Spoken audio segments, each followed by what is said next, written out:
Il y a quelques temps, un membre de mon Discord m'a envoyé le lien d'une vidéo sur YouTube. Là, j'ai découvert un personnage, un peu particulier qui s'exprimait en anglais. Alors quand je dis en anglais, c'était probablement un Écossais qui avait un peu abusé d'un excellent whisky de sa région. Même si je parle l'anglais, ce qu'il disait était complètement incompréhensible et j'ai dû m'y reprendre à plusieurs reprises pour comprendre le sujet de sa vidéo. Bon, il parlait d'EasyBot, ça je l'avais bien compris dès le départ. Mais en fait, il présentait sa méthode pour booster ses gains avec EasyBot. Alors cela m'a fait penser à une stratégie que j'avais imaginée dès le départ avec EasyBot, mais que j'ai ressortie du tiroir maintenant. Celle-ci correspondait en certains points à la méthode de cet Écossais un peu spécial. Alors pourquoi maintenant ? Après cette baisse massive sur l'ensemble du marché des cryptos, je crois que cette stratégie tombe à pic dans le contexte actuel de fluctuation que nous connaissons avec les cryptos. Dans cette vidéo, je présente donc ma stratégie pour booster massivement vos revenus avec EasyBot. On se retrouve juste après ça. Pour ceux qui ne connaissent pas encore EasyBot, je vais très rapidement vous présenter ce robot de trading sur les cryptos. Je ne vais pas entrer dans les détails de l'outil, mais simplement expliquer son fonctionnement dans les grandes lignes. Aujourd'hui, il est question de vous faire découvrir une méthode explosive pour booster le rendement de votre capital avec EasyBot. Le but ici n'est pas de faire un tutoriel avec cette vidéo. Alors EasyBot est un outil de trading automatisé qui trade sur le marché spot des cryptos. Le marché spot, c'est de parier à la hausse sur un actif. Vous achetez à un moment donné et vous clôturez au plus haut en espérant encaisser la hausse. C'est aussi simple que cela. Alors EasyBot prendra des positions sur les cryptos que vous avez choisis et les revendra selon des règles préétablies, par exemple après une hausse de 2%. EasyBot tradera à votre place 24 heures sur 24 et 7 jours sur 7. Mais qu'en est-il si le marché baisse ? C'est là que le génie de l'algorithme d'EasyBot entre en jeu et vous permet de gagner même en cas de baisse. EasyBot utilise une méthode basée sur le coût moyen d'achat. C'est-à-dire qu'en cas de baisse, EasyBot va cumuler des positions supplémentaires mais à un prix inférieur. Ainsi, avec chaque position supplémentaire, il va faire baisser le coût moyen d'achat. Prenons un exemple simple. Si vous achetez 1000 kg de pommes de terre à 50 centimes d'euros le kilo, et que le prix du marché baisse à 40 centimes d'euros le kilo, il suffit d'acheter à nouveau 1000 kg à 40 centimes d'euros le kilo pour que maintenant votre coût d'achat moyen soit de 45 centimes le kilo. Si le prix du marché remonte par exemple à 47 centimes d'euros le kilo, alors vous aurez réalisé un bénéfice de 2 centimes d'euros par kilo. En revendant vos 2 tonnes de pommes de terre, vous aurez tout de même réalisé un bénéfice sans avoir atteint à nouveau le prix de 50 centimes d'euros le kilo du départ. EasyBot fonctionne selon le même principe. Par exemple, en cas de baisse du cours du BTC, EasyBot va ouvrir de nouvelles positions selon des paliers préétablis dans sa stratégie. De cette manière, en accumulant les positions, EasyBot va faire baisser son coût moyen d'achat. Dès que le cours remonte, EasyBot revendra les positions sans obligatoirement atteindre à nouveau le prix d'entrée, mais tout en réalisant un profit. C'est le mécanisme de base d'EasyBot. On le verra ensuite, EasyBot intègre une stratégie de scalping qui permettra de faire baisser le coût moyen d'achat encore plus rapidement. Passons maintenant aux choses concrètes, la création d'un bot. Par exemple sur le BTC. Pour ceux qui ne sont pas encore inscrits sur EasyBot, je vous rappelle qu'EasyBot dispose d'une licence gratuite qui vous permettra de démarrer dès maintenant. Le lien d'inscription se trouve en dessous de la vidéo. Voilà, je me connecte à EasyBot et je démarre sur le dashboard de la plateforme. Dans le menu Bots, je clique sous le sous-menu Bots pour accéder à la liste des robots qui ont déjà été créés. À droite de l'écran, je clique maintenant sur Add New pour démarrer la création d'un bot.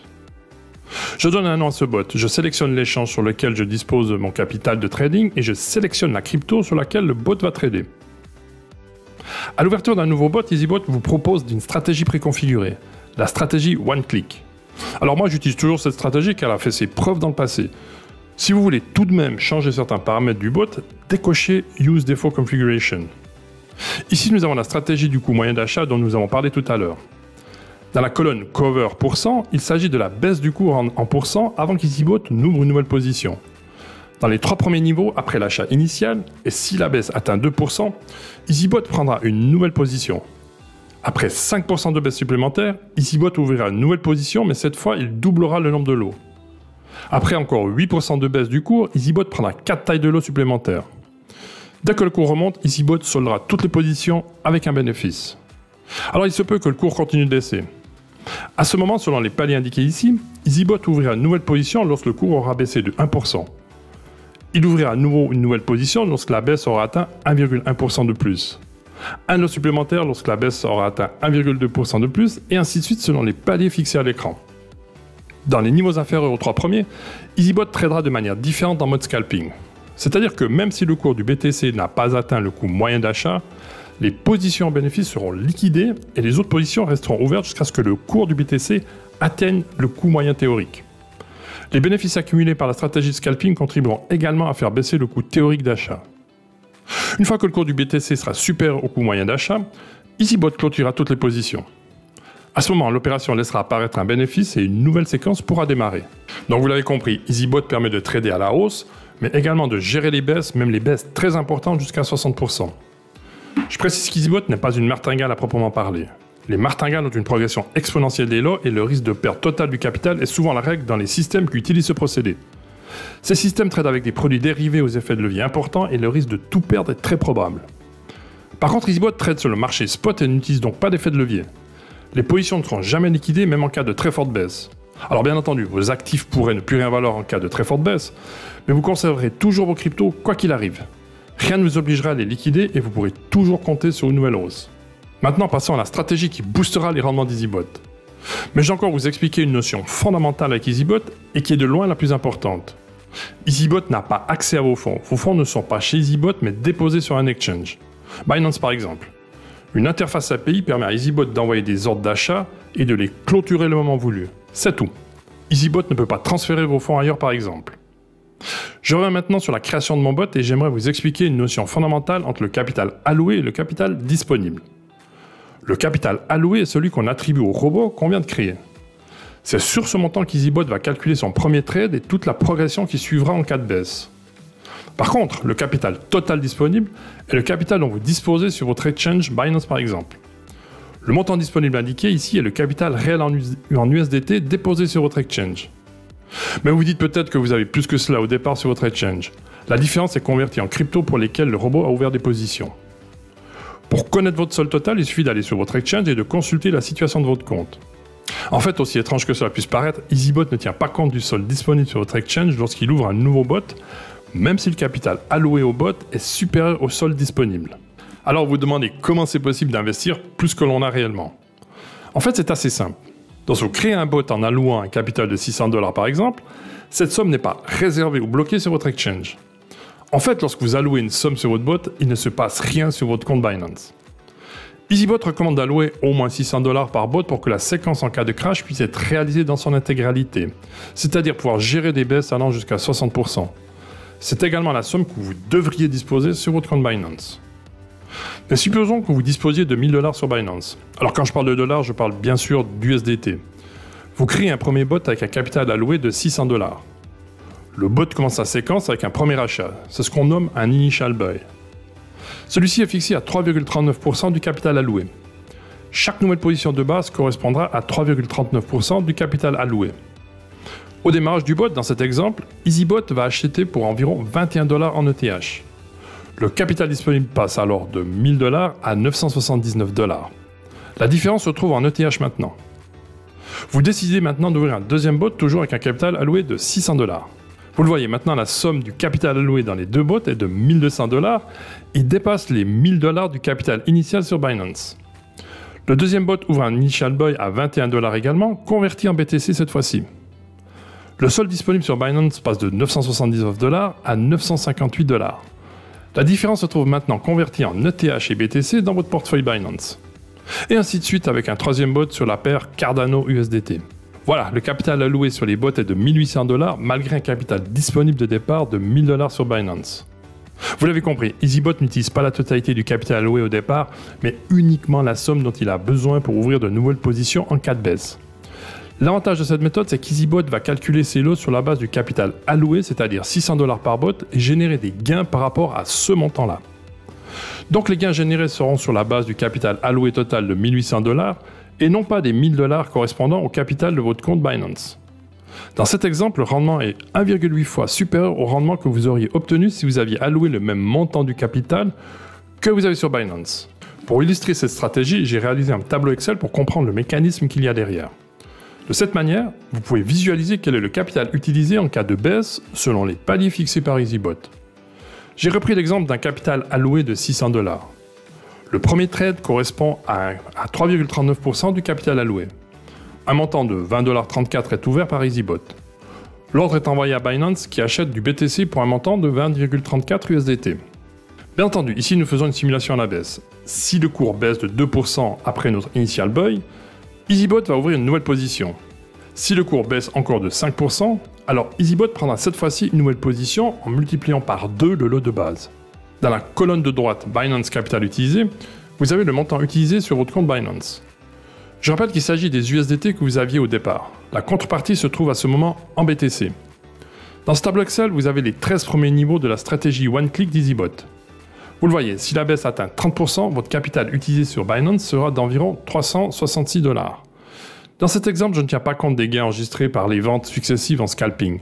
Donc, probablement, le capital utilisé sera inférieur aux 366 $ mentionnés dans ce tableau si la baisse atteint 30%. Alors, que doit-on conclure avec ce tableau? Eh bien que si la baisse atteint 30%, vous n'aurez utilisé à ce moment qu'environ 50% de votre capital alloué. C'est-à-dire que concrètement sur votre Binance, seulement un peu plus de 300 $ auront été nécessaires pour arriver à ce niveau de baisse. Là, j'aimerais vous rendre attentif au risque avec cette stratégie.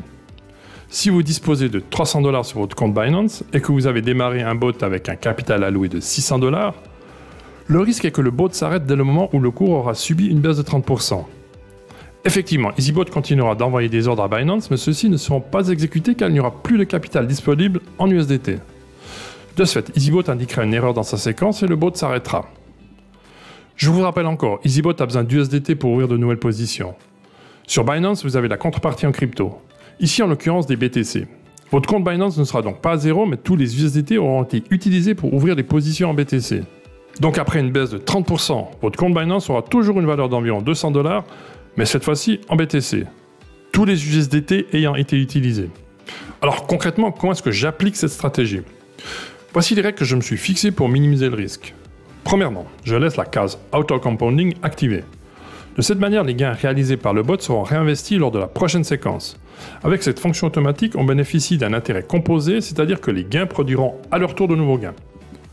Deuxièmement, j'ai fixé à 50% la couverture nécessaire sur Binance par rapport au total du capital alloué sur les bots. Si je mets en route 3 bots avec un capital total alloué de 1800 $, alors je devrais avoir un montant correspondant à 50% sur Binance, soit 900 $. Cela devrait permettre de gérer une baisse de 30% sur les cours. Troisièmement, si je désire ouvrir un quatrième bot à 600 $, je devrais disposer d'un capital supplémentaire de 300 $ sur Binance. Alors soit un nouveau versement de 300 $ devrait être fait sur Binance, ou alors les gains générés par les autres bots devraient couvrir cette somme. Il est important de monitorer régulièrement votre solde disponible sur Binance pour déterminer si un apport de fonds supplémentaire est nécessaire. C'est pourquoi il est important de disposer de capitaux de réserve si le capital disponible descend au plus bas. Toutefois, même si un bot subit une baisse de 30%, le bot pourra toujours continuer à trader si les autres bots ne se trouvent pas à ce même niveau de baisse. C'est le principe des vases communicants. En fait, Binance est un pot commun. EasyBot a simplement besoin d'USDT pour ouvrir de nouvelles positions. Si un bot a utilisé 300 $ ou plus dans une séquence, et si les autres bots n'ont utilisé que 100 $ jusqu'à maintenant, alors il y a encore un capital disponible de 600 $ sur Binance, plus éventuellement les gains déjà réalisés jusqu'à maintenant. En fait, pour suivre la situation, c'est assez simple. Allez sur Binance et regardez le solde restant d'USDT sur votre compte. Si votre solde d'USDT s'approche de zéro, il sera primordial de rajouter des fonds en USDT pour que les bots puissent continuer leur séquence. Bien entendu, vous pourrez aussi stopper un bot et convertir les cryptos correspondantes en USDT. À ce moment, vous réaliserez une perte sur ce bot. Si vous stoppez un bot avec un capital alloué de 600 $ et que la baisse a atteint 30% sur ce bot, alors vous aurez une perte équivalente en crypto, soit un peu plus de 100 $. Alors cette stratégie n'est clairement pas faite pour tout le monde. Certains prendront plus de risques avec une couverture de moins de 50% sur leur exchange en ouvrant trop de bots simultanément. Bien entendu, cela pourra doper encore plus les rendements, mais le risque de ne pouvoir assumer une baisse deviendra aussi plus grand. Cette stratégie n'est pas une recommandation d'investir ou de ne pas investir d'ailleurs. J'ai simplement décrit fidèlement la stratégie que j'utilise pour littéralement exploser les rendements sur EasyBot. Pour ceux qui désirent mettre en place cette stratégie à leur risque et péril, je vous conseille tout de même de venir sur mon Discord ou sur le groupe Telegram afin d'échanger avec moi-même ou avec ceux qui auront déjà mis en place cette stratégie. Je crois qu'il faut bien être au clair avec la méthodologie et les risques encourus avant de se lancer dans cette stratégie. Cette méthode peut vraiment booster les rendements avec EasyBot, mais cela nécessite aussi de la rigueur et du suivi. Vous trouverez les liens de mon Discord ou de mon groupe Telegram en description de la vidéo. N'oubliez pas non plus de vous abonner à ma chaîne si vous appréciez son contenu et de mettre un pouce à la vidéo si vous y avez trouvé de la valeur. En espérant vous retrouver sur cette chaîne ou sur mes autres canaux, je vous souhaite donc le meilleur pour la suite et vous dis à bientôt.